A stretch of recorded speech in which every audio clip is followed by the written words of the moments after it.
Guys, आज मैं एक ऐसी रियल स्टोरी एक्सप्लेन करने वाली हूँ जिसमें 17 साल की लड़की जिसका नाम अरीला होता है वो सभी के साथ घपाघप करने के लिए मजबूर होती है। उसकी मजबूरी का क्या कारण होता है वो आपको ये स्टोरी सुन के पता चल जाएगा। मूवी के स्टार्ट में हमें दिखाया जाता है कि अरीला एक बर्थडे पार्टी में आई हुई होती है और अपने दोस्तों के साथ काफी एंजॉय कर रही है। फिर उसकी फ्रेंड्स मिलकर उसे जबरदस्ती से ड्रिंक पिला देती है। फिर वो अपने दोस्तों से कहती है कि मुझे चलना चाहिए क्योंकि घर पे मेरे मॉम डैड मेरा इंतजार कर रहे होंगे। लेकिन उसकी फ्रेंड उसे कुछ मिनट और रुकने को कहती है और इस पर वो गुस्सा होकर वहाँ से अकेले ही निकल आती है। फिर वो एक सुनसान जगह पे आके अकेली खड़ी हो जाती है और वहाँ खड़े होकर लिफ्ट मांग रही होती है। तभी एक कार आकर वहाँ रुकती है और वहीं दूसरी तरफ उसके पेरेंट्स को दिखाया जाता है जो बहुत ज्यादा परेशान हो रहे होते हैं। इसीलिए घर से बाहर उसके फादर उसका वेट कर रहे होते हैं और वो देखते हैं कि एक कार वाला उसको वहाँ ड्रॉप करके वहाँ से जाता है। फिर उसके घर के अंदर आने पर अरीला के डैड उससे बुलाते हैं जो कि पेशे से एक पुलिस ऑफिसर होते हैं। और वहीं अरीला अपने डैड के पास आती है और बोलती है बोलिए डैड। उसके डैड उसे पूछते हैं कि तुम घर कैसे आई। अभी अरीला कुछ बोलती नहीं है। अरीला के खामोश रहने पर उसके डैड उसे बोलते हैं कि पैंट उतारो। तभी अरीला की मॉम पूछती है कि आप क्या कर रहे हो। तभी अरीला के फादर उसकी मॉम को चुप रहने को कहते हैं क्योंकि उसके फादर के दिमाग में ये ख्याल आ रहा था कि अरीला किसी के साथ घपाघप करके आई है। अरीला ये सब देखकर बहुत ज्यादा शॉक हो जाती है और आंख में उसके आंसू आने लगते हैं और वो अपना बॉटम उतार देती है। ये देखने के बाद उसके फादर उसको वापस पहनने को कहते हैं लेकिन उसके फादर उसे लेट आने की सजा देते हैं। वो स्टोर रूम में जाकर वहाँ से कैंची लेके आते हैं और उसकी पैंट और टी शर्ट फाड़ देते हैं। घर से बाहर रोड पर खड़ा कर देते हैं और कहते हैं कि 6 बजे से पहले यहाँ से कहीं हिलना नहीं। अरेलिया अपने फादर को इसके लिए धन्यवाद कहती है लेकिन उसकी आंखों में आंसू होते हैं। वो सड़क पर अकेली होती है। वहाँ बैठे बैठे वो पत्थर से एक पेंटिंग बनाती है। अगली सुबह फिर से दिखाया जाता है कि उसके फादर उसके पास जाते हैं, फिर से एक पनिशमेंट देते हैं। पनिशमेंट ये होती है कि 1 मिनट में बेड और तकिए पर कवर चढ़ाना होता है। अरेलिया भी कोशिश करती है लेकिन वो 1 मिनट में वो सब पूरा नहीं कर पाती। तभी उसके डैड का फोन आ जाता है और वो वहाँ से चले जाते हैं। फिर अगले सीन में दिखाया जाता है कि अरेलिया अपनी मम्मी और छोटी बहन के साथ एक टूर पे आई होती है और वो तीनों बहुत मस्ती भी करते हैं। पानी में एक साथ स्विम करते हैं। वापस जाते वक्त एरिलिया गाड़ी ड्राइव कर रही होती है। तभी रास्ते में 2 बड़े पत्थर दिखाई देते हैं। उसकी मॉम गाड़ी से उतरकर बाहर जाती है। एरिलिया की मॉम उसको गाड़ी को वहाँ से निकालने के लिए इशारा देती है। तभी एरिलिया का पैर ब्रेक से हटकर एक्सीलेटर पर चला जाता है जिससे गाड़ी उनके ऊपर चली जाती है। एरिलिया और उसकी छोटी बहन अपनी मम्मी को गाड़ी में लोड करके हॉस्पिटल लेके आते हैं और तभी एक पुलिसमैन जो कि उसके फादर का दोस्त होता है वो एरिलिया के पास आकर कहता है कि आपकी मॉम कोमा में है और कहता है कि बहुत कम चांस है कि आपकी मॉम कोमा से बाहर आ सके। तभी एरिलिया अपनी मॉम को देखने जाती है तो वो देखकर काफी गिल्टी महसूस करती है। उसके बाद एरिलिया और उसकी छोटी बहन घर आती है। घर आने पर उनकी दादी उनको खाना खाने को कहती है पर एरिलिया काफी रूड बिहेव करती है और वो खाना खाने से मना कर देती है। उसके बाद जब वो अपने फादर के साथ होती है तो उसका फादर बोलता है कि इसके लिए मैं तुम्हें कोई पनिशमेंट नहीं देना चाहता क्योंकि इससे कोई हेल्प नहीं होगी। तभी एरिलिया कहती है कि मैं इसके लिए पनिशमेंट खुद ढूंढ लूंगी। तभी उसका फादर उसे चुप रहने को कहता है और कार में बैठ के वहाँ से चला जाता है। लेकिन यहाँ एरिलिया काफी ज्यादा गिल्टी फील कर रही होती है और अपने आप को पनिश करने के लिए वो कुछ भी करने लगती है। वो वॉशरूम में जाती है जहाँ उसे टॉयलेट पेपर का बॉक्स मिलता है जिसकी मदद से वो अपने पैंट को फाड़ देती है और वो फ्लाईओवर पर जाती है और गाड़ियों से लिफ्ट मांगती है पर कोई लिफ्ट देने के लिए तैयार नहीं होता। तभी कुछ देर बाद एक कार रुकती है जिसमें 4 लड़के होते हैं। वो एरिलिया को लिफ्ट दे देते हैं और वो अपने गाड़ी में उसे बीच में बिठाते हैं। उसके बाद वो उसका नाम पूछते हैं। वो अपना नाम माया बताती है। फिर वो अंताक्षरी खेलते हैं जिसमें एक वर्ड देते हैं जिसपे उन्हें गाना गाना होता है। फिर कुछ देर बाद वो एरिलिया से गाना गाने को कहते हैं। फिर वो कहती है कि मुझे गाना गाना नहीं आता और फिर वो ये कर देती है जिसके बाद वो चारों लड़के उसे देखकर हैरान हो जाते हैं। उनमें से एक लड़का जो उसके बगल में बैठा होता है वो उसके यहाँ वहाँ छूने लगता है और तभी वो वॉमिटिंग करने लगती है। वो जल्दी से उस लड़की को उतार देते हैं और वो उसको वहाँ अकेला छोड़कर वहाँ से चले जाते हैं। इसके बाद एलिना पूरे सुनसान जगह पे अकेली होती है। तभी उसकी छोटी बहन का फोन आता है। वो एलिना से पूछती है कि तुम कहाँ हो लेकिन एलिना उसे कुछ नहीं बताती और वो कहती है कि जब मॉम को होश आ जाएगा तब मैं वापस आ जाऊंगी। और वो अपनी छोटी बहन से कहती है कि तुम फादर को मत बताना कि हमारी बात हुई थी, ये हमारा सीक्रेट होना चाहिए। पर उसकी छोटी बहन उससे कहती है कि फादर आपको ढूंढ लेंगे। पर तभी एलिना फोन काट देती है और तभी वो एक जंगल से गुजर रही होती है तो उसको एक जगह मिलती है जिसके अंदर वो जाने लगती है। तभी वो एक गाड़ी की आवाज सुनती है और छुपने की कोशिश करती है। उसके बाद उसका पैर एक ट्रैप में फंस जाता है। वो गाड़ी वहाँ रुक जाती है। गाड़ी से एक लड़का उतर कर आता है। उससे पूछता है कि क्या आप ठीक हो, जिसपे एलिना उसे कहती है कि मुझे कोई प्रकार की हेल्प की जरूरत नहीं है। वो कटर से उसकी ट्रैप को खोलने लगता है और वो खोलकर जाने लगता है। वो लड़का उससे कुछ पूछने लगता है। तभी एलिना गुस्सा हो जाती है। एलिना उसे यहाँ से जाने को कहती है। गाड़ी वहाँ जाने लगती है तो गाड़ी पर पत्थर मारने लगती है। फिर वो लोग उसे गाड़ी में बिठा लेते हैं। फिर वो उसे अपने फार्म पे ले जाते हैं जहाँ वो लड़का उसके शू को चिपकाने की कोशिश करता है। तभी वो लड़का उससे पूछता है कि आपका नाम क्या है तो वो बताती है कि मेरा नाम माया है। फिर एलिना पूछती है कि मुझे यहाँ पर कोई काम मिलेगा,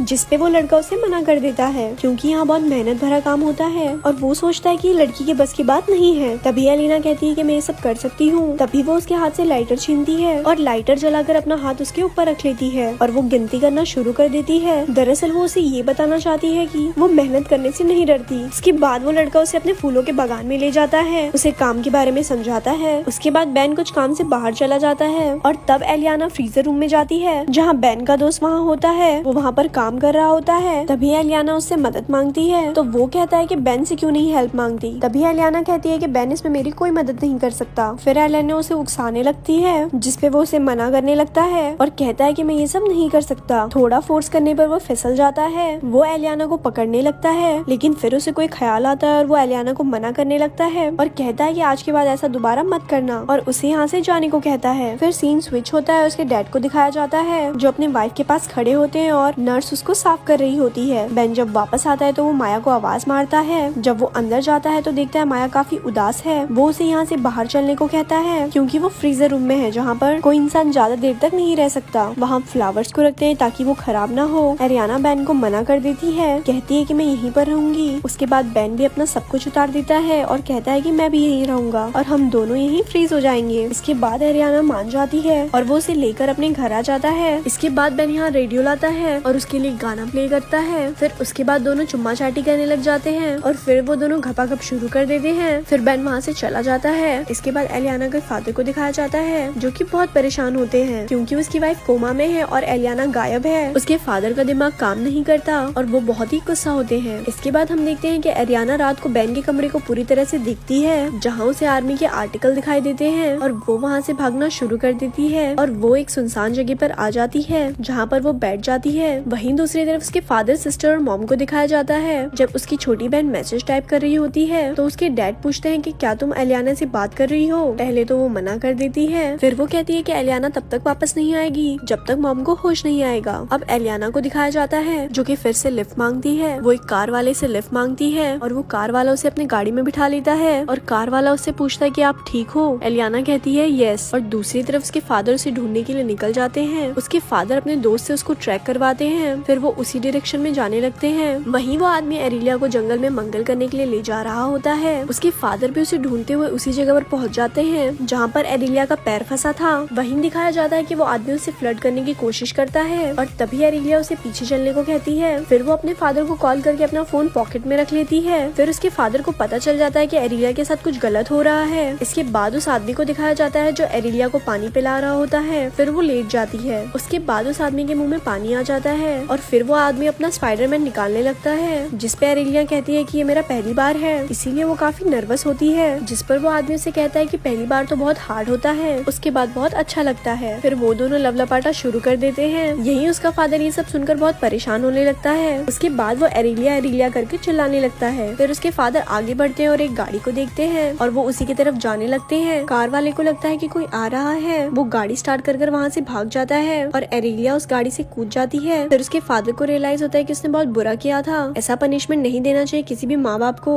इसके बाद दोनों गले मिलते हैं। फिर वो हॉस्पिटल में आते हैं जहाँ एरिलिया अपनी मम्मी के साथ होती है और इसी के साथ ये मूवी यहाँ खत्म हो जाती है। ऐसी ही और स्टोरी सुनने के लिए हमारे पेज को लाइक करें। धन्यवाद।